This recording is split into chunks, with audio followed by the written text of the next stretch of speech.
No Brasil, isso é uma característica, tem lei que pega e tem lei que não pega. Esta lei, por tratar de tantos temas, como vamos começar a ver aqui, ela tende a pegar em muitos temas, talvez alguns temas não sejam recepcionados pelos poderes competentes, no caso do Poder Judiciário. Eu fiz um comentário com um amigo ministro aqui, que li um artigo sobre um evento que está acontecendo hoje, e aconteceu ontem durante o dia em Brasília, envolvendo magistrados e que teve a participação de alguns ministros. Numa breve leitura que fiz no artigo jornalístico, o ministro Maurício Godinho Delgado fez um registro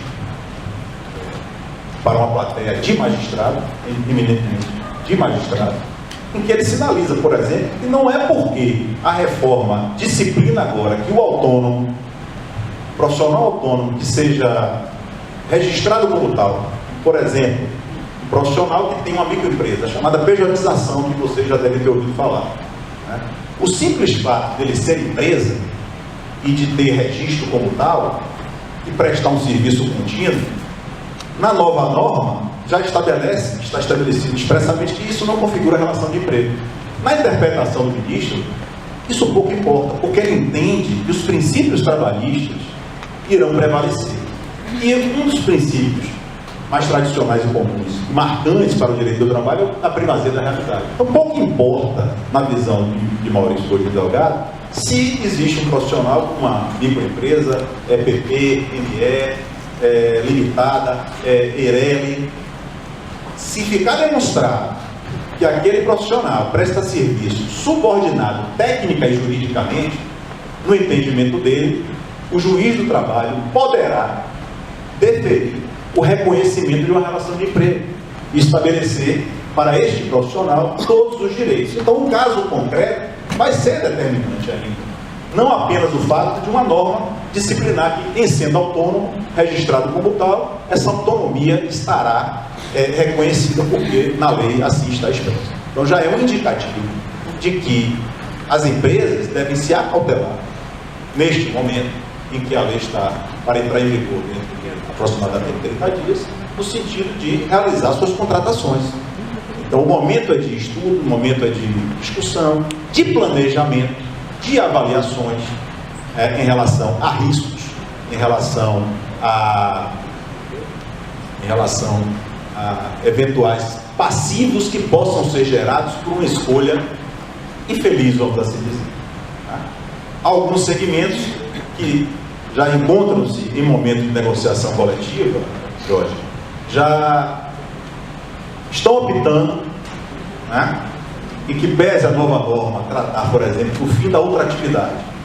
Finalizada a vigência de uma norma coletiva, a Justiça do Trabalho vinha reconhecendo que, enquanto houvesse uma vacância, prevaleceriam os dispositivos da norma vigente até então.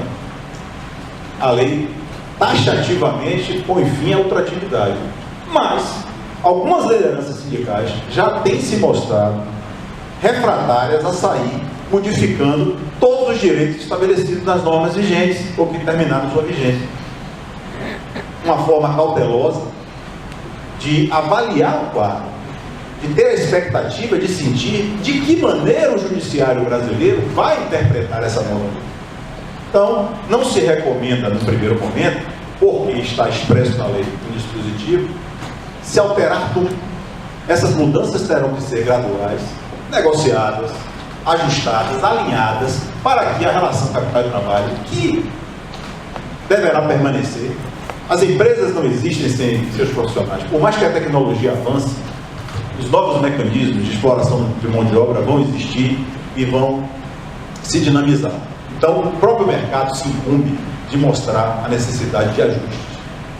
Pois bem, o que pode ser objeto de negociação parcial? E aí entram pontos importantes da reforma. A jornada de trabalho, desde que respeitados os limites constitucionais. Então,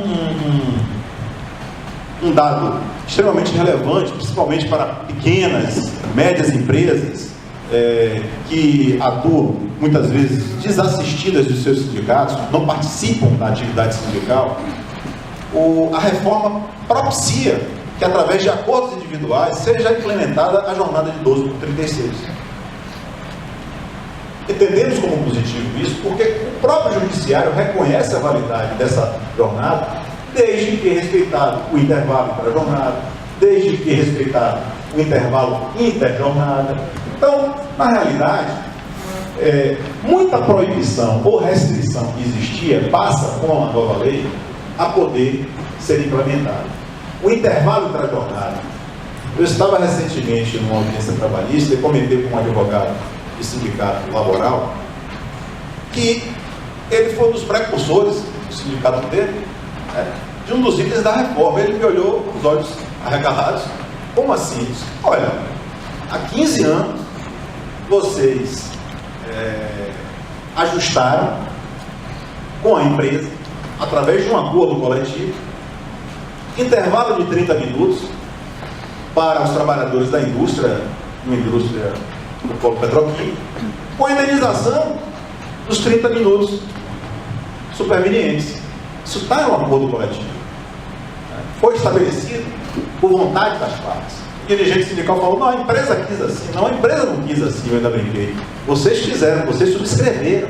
Então, uma das importâncias do negociado ter a prevalência é que, talvez, se um dirigente sindical comentou que a empresa quis assim, ele vai ter que ter certeza agora de que o que ele subscrever está responsabilizando toda aquela categoria.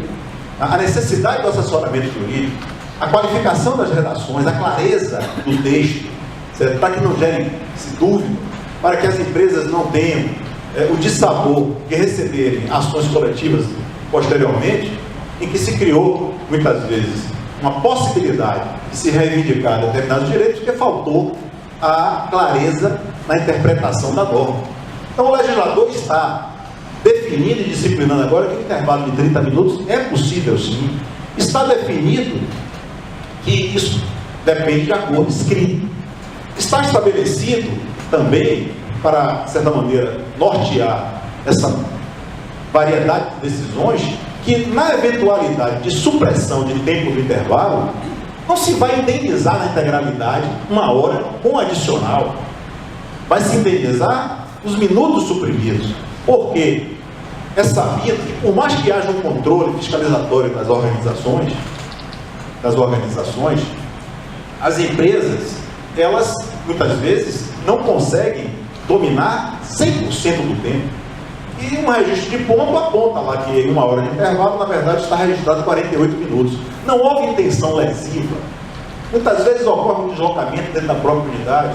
Então, isso tudo gera questionamentos. E a falta de clareza da legislação, do que está estabelecido nos acordos, ou a falta de previsão desses temas, gera inconformismo, dúvida e, muitas vezes, a instalação de processos judiciais. Os feriados poderão ser negociados, como vem sendo, substituídos em dias. A implementação de banco de horas. Um reclame muito grande de pequenas e médias empresas que não tinham a possibilidade de implantar esse sistema porque não estão linkadas a sindicatos representativos. Hoje, estabelecido em acordo individual escrito, a nova lei dispõe que é possível haver a compensação no mesmo mês. Então, situação mais do que corriqueira. E a questão da contribuição sindical facultativa, que eu vou deixar para o meu colega comentar. E poderão ser objeto de livre negociação uma série de outros temas que já são costumeiramente negociados, como em algumas categorias, os planos de cargos e salários, a participação em lucros e resultados, os prêmios, os benefícios em geral. É importante deixar registrado para vocês que a lei, embora esteja tratando das relações empregado-empregador, ela também não esqueceu o Estado. O poder público está interessado em acabar a informalidade. Aumentou o valor das penas, as multas administrativas, para a manutenção de empregados sem registro. Então, o próprio Estado aproveitou-se da oportunidade para impor um ônus maior aos empregadores que admitem assalariam profissionais sem registro, sem formalização do contrato de trabalho. Então, é importante ter em mente que esses pilares deverão ser observados. Não se poderá fugir muito do que está disposto na Constituição, e tudo passará por negociação. Se questiona muitas vezes o acordo individual, né? Poderá ser implementado em algumas situações. São passíveis de vícios, aí entra o papel do sindicato. Existem inovações na lei, que eu quero, para finalizar, registrar alguns pontos. A nova lei acaba, por exemplo, com a homologação da rescisão contratual nos sindicatos, a obrigatoriedade para quem tem mais de um ano. Mas isso vai desburocratizar, no meu entendimento. O poder público hoje tem um controle, através de sistemas informatizados, de quem é contratado, quem é desligado. Para efeito de pagamento de seguro-desemprego, o avanço tecnológico permitirá e propiciará evitar uma série de situações do tipo: o crédito da rescisão aconteceu, mas não entregaram as guias porque havia uma greve no sindicato, ou não havia data, ou na região não existe sindicato, a SRTE não está estruturada. Então, essa dificuldade que muitas pequenas e médias empresas, inclusive grandes também, enfrentam, ela existirá. Por outro lado, o legislador estabeleceu a possibilidade da quitação anual. Se por um lado os sindicatos perderam o imposto sindical, eles poderão agora, de forma sugestiva, estabelecer cobrança para promover as quitações anuais.